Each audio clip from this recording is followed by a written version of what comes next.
Okay guys, so here we go. Welcome to part 2 of the beef jerky making process. Of course, in part 1 you've seen us cut up the meat, mix the marinade mix, put the jerky and the mix in container and put it in the fridge. So now here we are, 48 hours or so later. The meat has marinated, of course. Now we're going to pull the container out of the fridge, put it on the dehydrator trays, and then put her on the dehydrator now for another, I don't know, roughly 2 days, 24 hours, 48 hours, depends on the moisture content of the meat. And then we should have ourselves some jerky. So basically we'll grab the meat out of the fridge and then we'll start our process.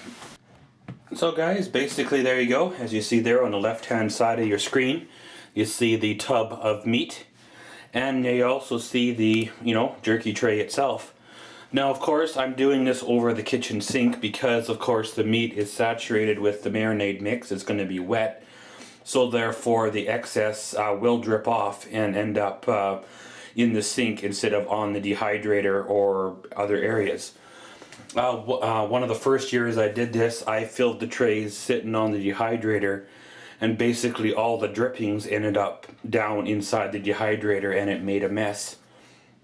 So this way it's cleaner over top the sink. You just wipe around the sink and then you're pretty much done when you're done filling the trays. So of course we'll start with piece number 1 here. Again, putting it on the tray.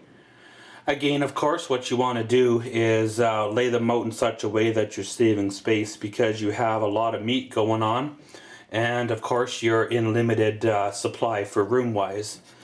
So you want to try to use as much space as efficiently as possible.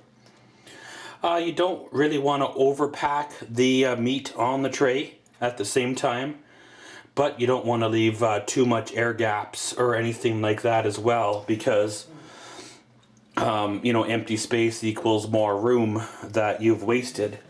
But if you cover it up too much, then of course the airflow can't get through from the bottom tray to the top trays to dehydrate properly. Then of course your drying time will take longer. So of course almost done the first tray here. Doesn't really take long to fill up a tray of meat when you're laying out pieces.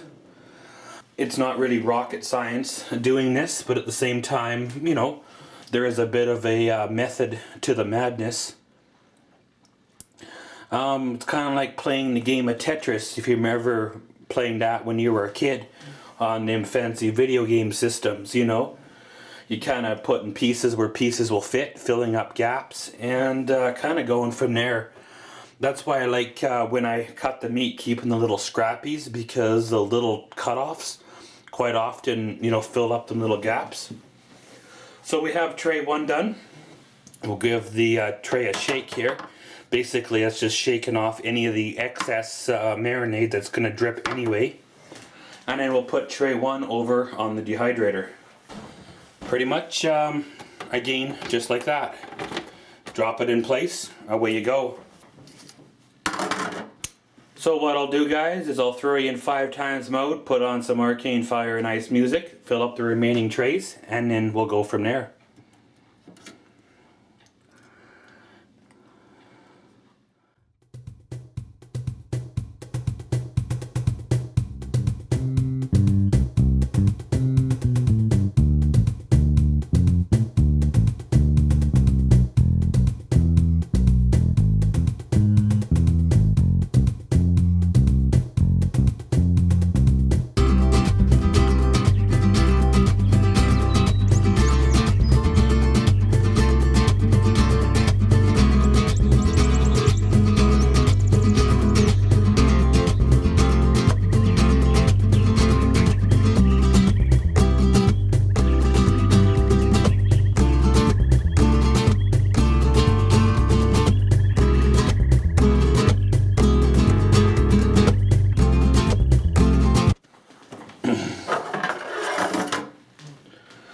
So here we go, guys, filling up the last tray, of course.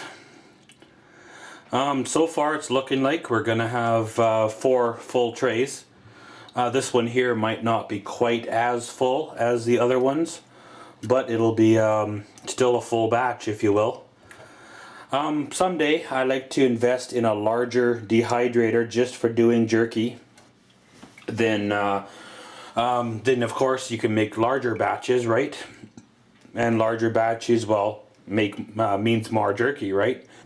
Like I said, guys, it's going to be a full tray. There are some little odds and ends in here that I'm going to salvage, of course, because, well, you don't want to throw away good meat still. So I'll get this rest of this all strained out, and then we'll put it on the dehydrator. So once you got her full, give her the customary shake, and then she's ready to put on the machine.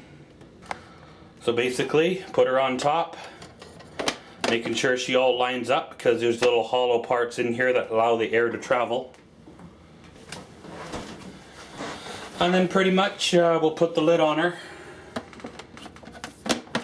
and give her a good old plug in. Of course, this is where in the meantime it helps you have tested out your dehydrator, making sure she does work, as well as giving her a clean up to make sure she's clean, so she gives you no problem at a later date. So give her a plug in. Pretty much the fan you're hearing is the dehydrator fan itself moving the air around.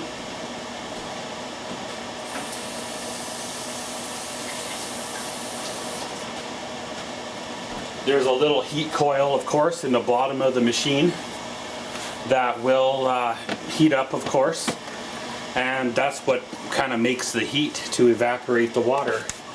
Well, moisture, I guess you could say, water, moisture that's inside the meat, and kind of get the process going. There are other methods to do dehydration. You know, there's smoking your meat, there's oven method where you heat it up that way, and you know, for years, besides before having refrigerators and stuff like that, we used to have to dehydrate our meat, right? So we'll go back over here to our wonderful disaster we got going on called the sink, and we'll give her a cleanup. Of course, first thing we got to deal with is the marinade mix, right? Now, of course, there's nothing in here except for like the mix itself, so it's okay to dump down the drain. I'm just going to dump her with some hot water. You can keep it, but I don't recommend it because, well, you've had raw meat in here for 2 days. And last time I did this, I kept it, froze it, unthawed it, and then went to go reuse it, and it had a weird taste to it. So it didn't ruin a batch of meat, but it actually didn't really make it very appealing.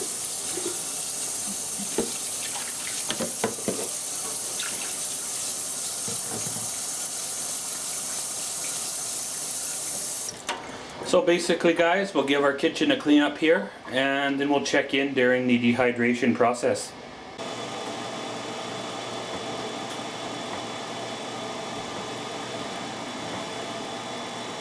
Well, guys, here we go. It's been about 6 hours. The jerky's been on the dehydrator now for about 6 hours. It's time now to rotate the trays. Try to get the rotation or so evened out. As you pretty much see, the top tray is actually looking quite fine. Probably will get a little drier, of course, as you get further down, because that's where the airflow was. Basically what you're wanting to do is put the bottom trays at the top and the top trays at the bottom, just to get things rolling. You see how the meat has shrunk quite a bit when you consider how full the trays were when they went in there. See all this little white? Well, that's basically the fat. If this was the kind of jerky that we'd be keeping for like emergency food or something, you'd want to make sure that your roast didn't have a lot of that in it, because that would cause it to spoil. But of course, this is not emergency food. This is probably not going to last more than like just a few weeks, and it's all good. But pretty much the meat is still needing to be dehydrated some more. It's still soft. It's by no means ready yet. You see the mess here in the dehydrator. That is basically the marinade mix that was excess that didn't get dripped off, that ends up dripping in the dehydrator. It's best to keep it clean because, well, as the process moves on, all that's going to dry and ends up making a bigger mess to clean up in the end. So of course, when you're rotating your trays, just take the time to wipe her down. So once you got it wiped down, semi-good enough, passable, pretty much put her back together. Put the stack of trays back on her and give her a plug-in.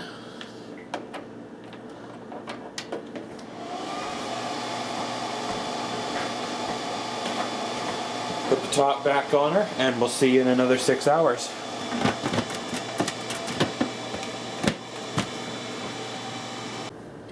Well guys, here we go.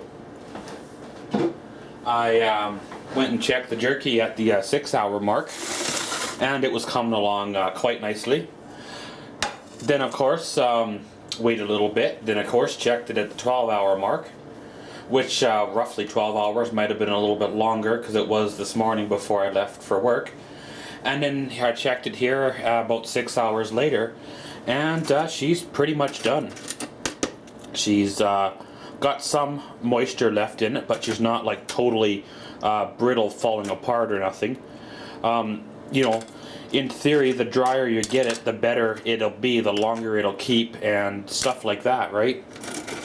But at the same time, the drier it is, the harder it is to eat. But however, the original concept of beef jerky wasn't to eat it like a food.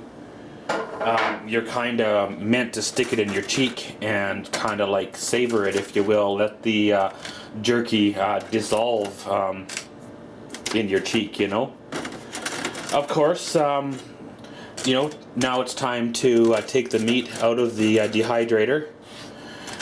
You can put it into individual packaging if you want. You can put it in a big plastic container and bring it out now and again. Or pretty much the opportunities are limitless with something like this. Keep in mind checking the thicker pieces, making sure they're done. The thinner pieces will be done. The thicker ones you may want to leave on for a little more because they're still got some moisture in them. But if you take them off, they will be fine for, use in the near future. Like, again, they're not something you'd keep in your emergency supply kit for a rainy day because they might have spoiled by then.